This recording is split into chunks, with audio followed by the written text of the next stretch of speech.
Hello everyone and welcome back to our course on creating a Magento 2 admin grid.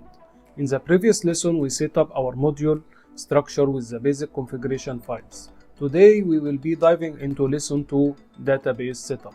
In this lesson we will learn how to create a database schema using Magento 2 declarative schema approach, define table structures and relationships, set up a data fixtures to populate our table with sample data. Let's get started.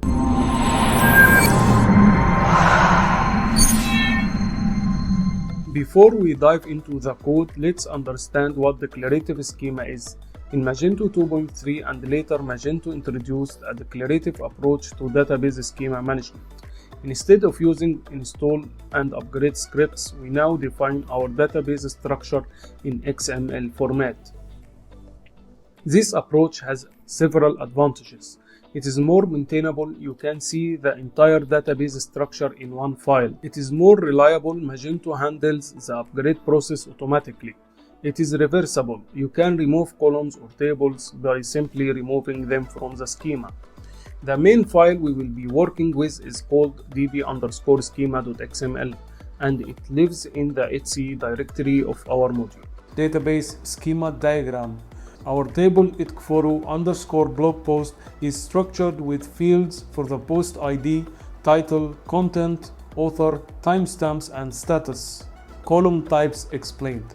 We have columns for unique identifiers, limited length strings, unlimited text fields, timestamps for creation and updates, and a status field for publication state. Declarative schema versus setup scripts. Old approach setup scripts. In the old approach, you manually create and modify tables with PHP code. This requires writing scripts for both installation and upgrades. New approach declarative schema. With the new declarative schema, you can simply modify an XML file to define or update your database structure, eliminating the need for additional upgrade scripts. Data patch flow. The process starts with running the setup upgrade command, applying data patches, and updating the database. The patch list table keeps track of the applied patches. Now let's create our database schema file. I will navigate to our modules etc directory and create a new file called db_schema.xml.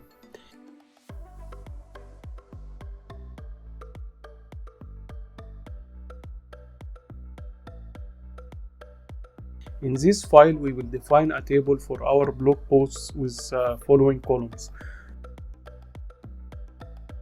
Post_ID as a primary key. Title, content, author, created_@, updated_@, and status. Let me walk you through the code. Let me break down the key components. The schema tag is the root element that references the schema XSD. The table tag defines our blog post table. Name. The table name in the database always use a vendor prefix. Resource. The database connection to use. Engine. The MySQL storage engine. Comment. A description of the table. Each column tag defines a column in our table. XSI type. The data type int, varchar, text, timestamp, etc. Name. The column name. Nullable. Whether the column can be null. Identity. For auto-increment columns. Other attributes specific to the data type. The constraint. Tag defines our primary key. The index. Tag creates an index on the title column for faster search. This structure gives us a complete blog post table that we can use for our admin grid.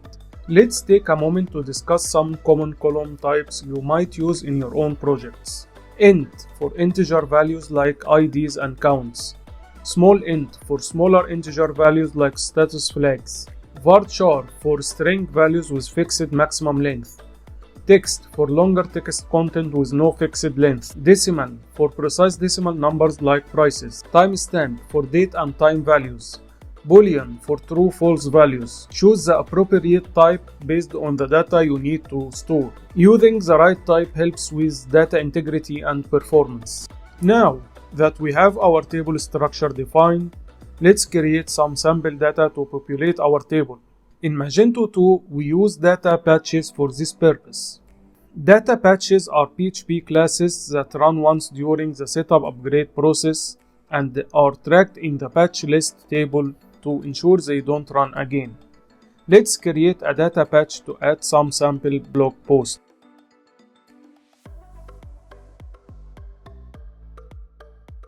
Let me explain the key parts of this data patch. 1. The class implements data patch interface, which requires 3 methods. Apply contains the code to add our sample data.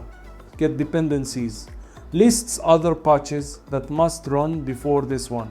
Get aliases lists alternative names for this patch for backward compatibility. 2. In the apply method, we start by calling start setup. We define an array of sample blog posts. We use insert multiple to add all posts at once. We finish with in setup.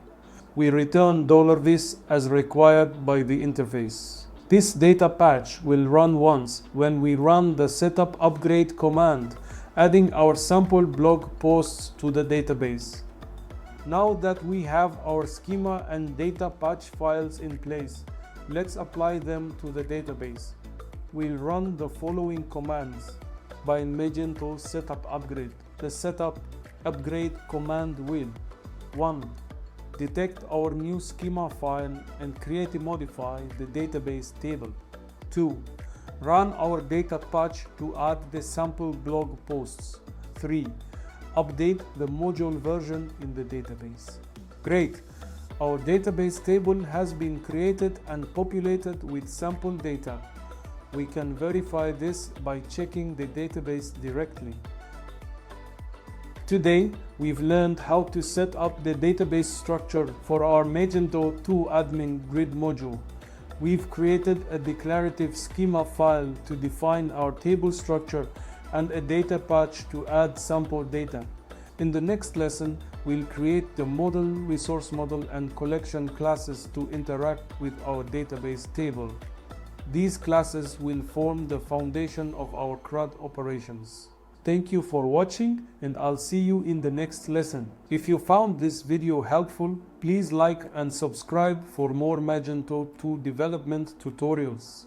Leave a comment if you have any questions, and I'll do my best to answer them. See you in lesson 3.